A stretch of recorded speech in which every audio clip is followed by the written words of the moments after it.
Thank you very much, Ms. Mazroui, for presenting about this really super important issue for the United Arab Emirates. I wish all the luck and success for this program. Finally, before the official launch that I just announced before the presentation, I would like to present the final panel discussion, which is about the same topic actually, about rain enhancement as a strategic approach in supporting water security. And the panel will be moderated by Dr. Kathy Olson. So if I can invite Kathy to the podium, please. And I would like to leave it to her to introduce her panelists and moderate this session. Thank you very much. I think everyone in this room agrees that this is an incredibly important topic because water is life. Today we have three distinguished panelists for our leadership panel. First, Dr. Abdullah Al-Madous, who's the Executive Director of NCMS of the UAE. Next will be Professor Al-Bailey, Deputy Vice Chancellor of Academic Affairs of the UAE University. And finally, we'll have Dr. Diane Terblanche, who's the Director of the WMO Atmospheric Research Branch, which is part of the UN Water leadership. First, I'd like to turn to Dr. Abdullah. Can you put this sort of new activity for water security in perspective with your mission and ask, and why now? Yes, Kathy. First, let me speak or say some words in Arabic for the people who really initiate this program and this research. First, أحب أشكر صاحب السمو رئيس الدولة ونائب رئيس الدولة وولي عهد أبو ظبي وطبعا الأب الروحي لعمليات الاستمطار والطقس بشكل عام سمو الشيخ منصور بن زايد النهيان حفظهم الله لأن يعني دعمهم وتواصلهم مع المركز في البحوث وبناء البنية التحتية لعمليات الاستمطار والبحث في عمليات الاستمطار كبيرة جدا ومتواصلة لحد لحظتنا هذه. So we will go back to your question, Kathy. I think there are men who participated on this research. Government of UAE supported the NCMS since started. We started at 2000, year 2000. We started to build the infrastructure for the research. The purpose of NCMS was to establish a scientific base for cloud seeding. So we started it in 2000. We started to build the infrastructure from weather station, radar, contacted the most advanced scientific researcher to take a visibility study on how we can apply this research in UAE. And the study went on and on. We built the infrastructure, we built the human capacity. We contacted so many research people. We had so many research on here. We defined the UAE climate. Really, it was based on normal, traditional, small space of UAE. So we defined the climate. We did a lot of work on aerosols, airplanes, so many readings. We defined the aerosols that comes to UAE and how the effect of this aerosol on cloud seeding. So we went on and on and on, and we started it now. We have a good and advanced program on cloud seeding operation. Yes, I know I have 2 minutes or 3 minutes, so I want to shorten this. But in a situation now, we're in a situation that we are as NCMS ready to advance in this science. Plus, there are so many questions we have to define now, the time for it. Plus the year of innovation here in UAE. So we started this.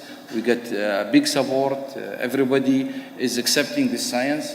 We want to present to the world this is an open science to how we can secure the water issue all over the world. This is, I don't know, I missed some. No, I think you got it all. Yes, thank you very much. So thank you very much. Professor Al-Bailey, can you address how this new initiative and opportunity will impact higher education, and I think specifically capacity building, which Abla actually talked a little bit about within the UAE? Okay. Good afternoon, everybody. I would like to thank the organizers, and I'm coming from an academic background, so I will focus on the academic issues. Building national capacity is one of the strategic goals of the country in various areas, in all areas actually. It is aligned, or it is in alignment with the government strategic plan 2021 and also Abu Dhabi Vision 2030. So in the field of rain enhancement, it is very crucial and vital area of interest for the country, and not only for the country, actually, it's for the region. However, now few institutions are promoting this issue, and the government is really interested in building national capacity in this field, because it should be a proactive initiative, pre-disaster initiative, not a post-disaster initiative, because as you probably know, the whole region or the entire world is facing now a threat or a challenge of the water resources. Therefore, it's very important to focus on this issue at various levels, especially at the academic level. Academic institutions need really to incorporate this initiative within their strategic goals, whether their programs, whether their research framework. So therefore, this is really a big need to have such an initiative at the academic institutional levels. However, it's not only the academic institution. I think we should also build a capacity at the individual level, at the institutional level, as well as at the community level, because we need also to increase the awareness of this issue at the community level. Most of the people are ignorant in terms of the threat of the resources. Probably, as most of the politicians say, the third world will be not on strategic issue, would be on water. Water would be probably one of the issue that we will be impacted the whole universe. So therefore, I think the UAE government is taking a bold initiative toward enhancing the rainfalls in order to provide the next generations the life that they deserve, especially in terms of providing them with the water resources. I think we need to establish a capacity building framework for that purpose. And this framework should consist of various levels as well as also phases. I think we should have an academic point of view with regards to establishing such framework, and the framework should consist of 5 phases. The first phase is planning. We should have a robust, detailed plan for our rain enhancement initiative, identifying the goals and objectives for that initiative, and all probably stakeholders should contribute to that plan. And after the planning, so we should go for needs assessment or analysis. So we have to identify what kind of infrastructure we need for this initiative, what kind of resources we need, what kind of knowledge that we have to provide our young generation, as well as probably the skills that they need to master in order to take over this initiative for the future.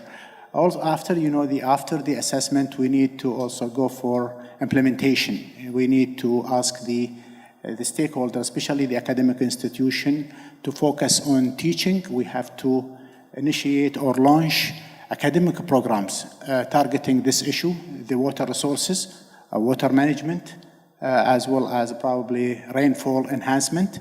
At the academic level, we have a few courses offered in various universities in this university. However, we don't have a particular program targeting this issue. So I think the academic institutions are now requested to build an academic program targeting this issue. In addition to teaching, we need also to focus on training. The academic institution have to provide also either the students or also the people in the community with the required training in order to equip them with skills and knowledge that they need to deal with this issue. And finally, research. Research is very important, as Alia mentioned. And this program, I think the new program that has been now launched, I think it's going to be a great contributor to the field of rain enhancement. We need also to involve the international community in this research. We need to learn from other researchers or in the entire world what kind of mechanism or strategies or initiatives that they have taken. So we have to learn from them and build on that. So, and finally, the last phase, which is the evaluation after the implementation. So we need to go for evaluation. Did we meet the objectives? If we did, so how can we go further? If we didn't, we have to go back to check what were the shortcomings that hindered our efforts to reach the objective that we have set at the beginning of this framework. So this is my perception of how can the academic institutions can help the country in preparing the young leaders in the field of the rain enhancement. Thank you very much. Now I think we need a world perspective, and Dr. Terblanche, how do you view, or can you talk about the leadership role of the WMO in facilitating international cooperation and maximizing the global benefit of research and education?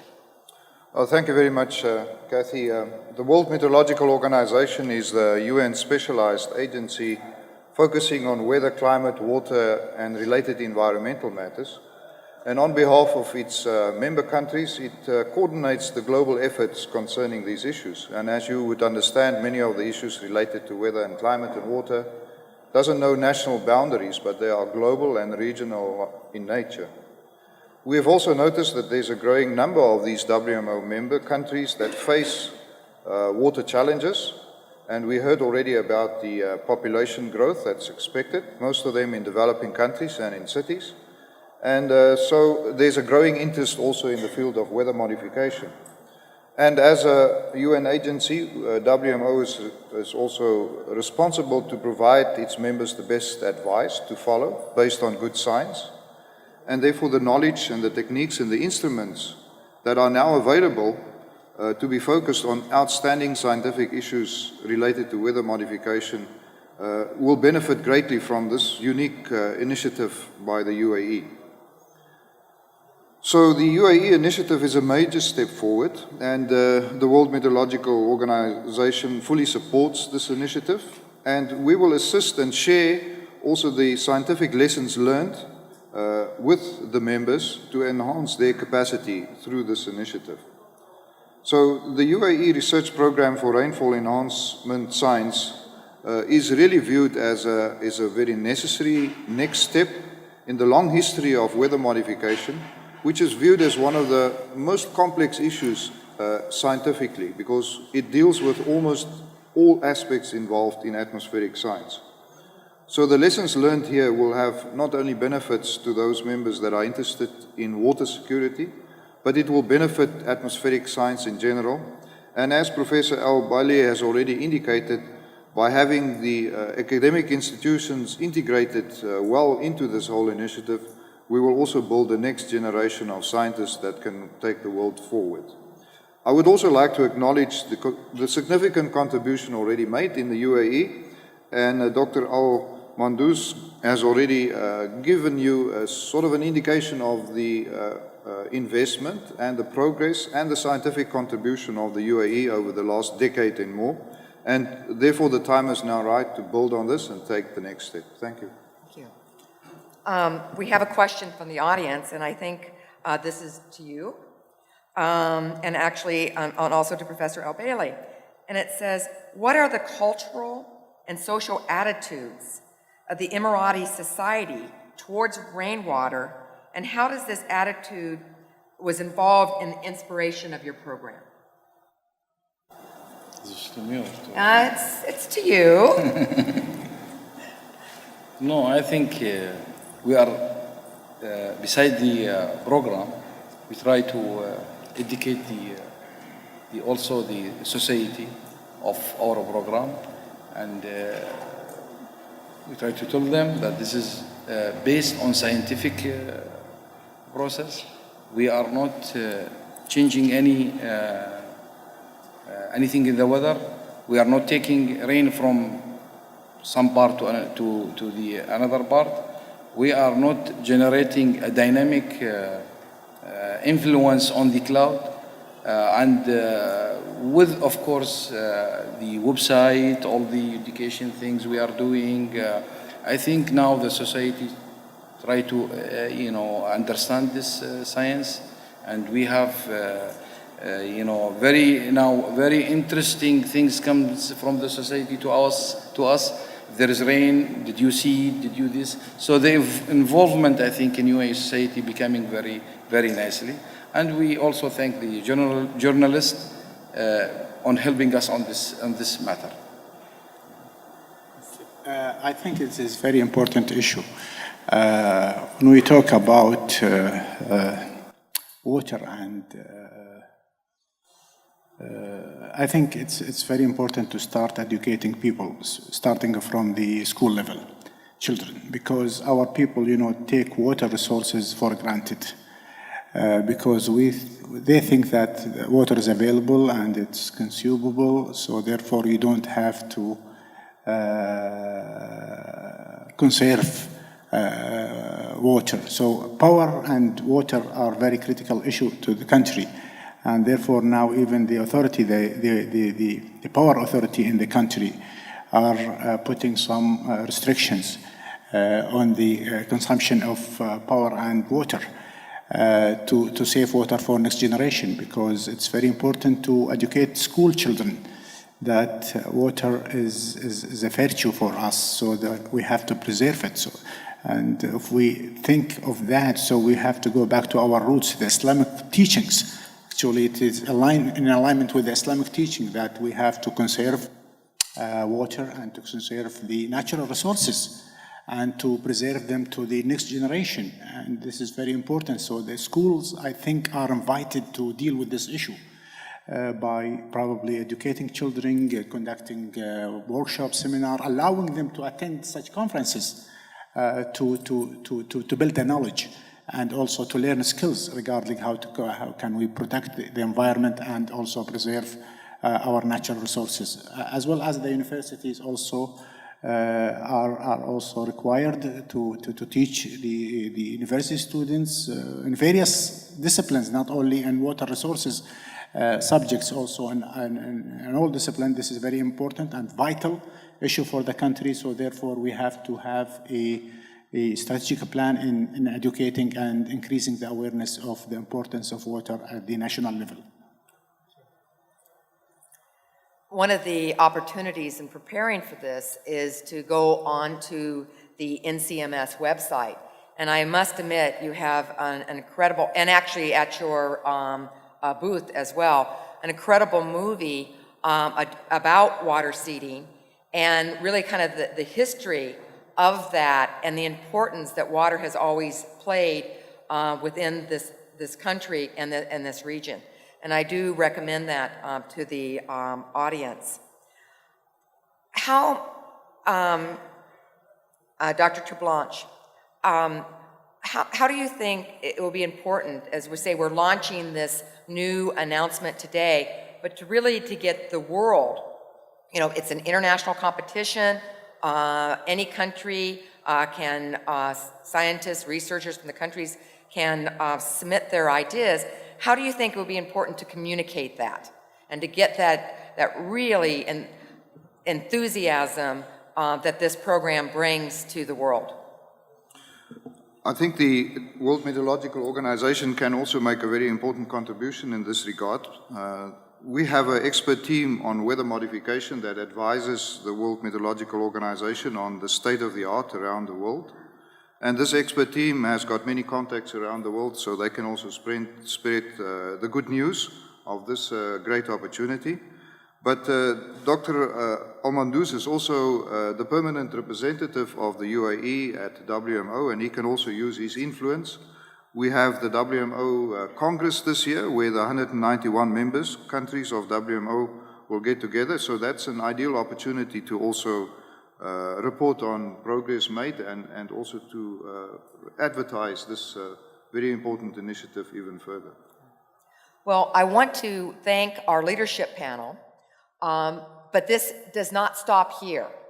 I think there's going to be an announcement at the booth at 2 o'clock that's going to be very exciting, that gives you more information on the program, some incredible videos, and I think really launching the event.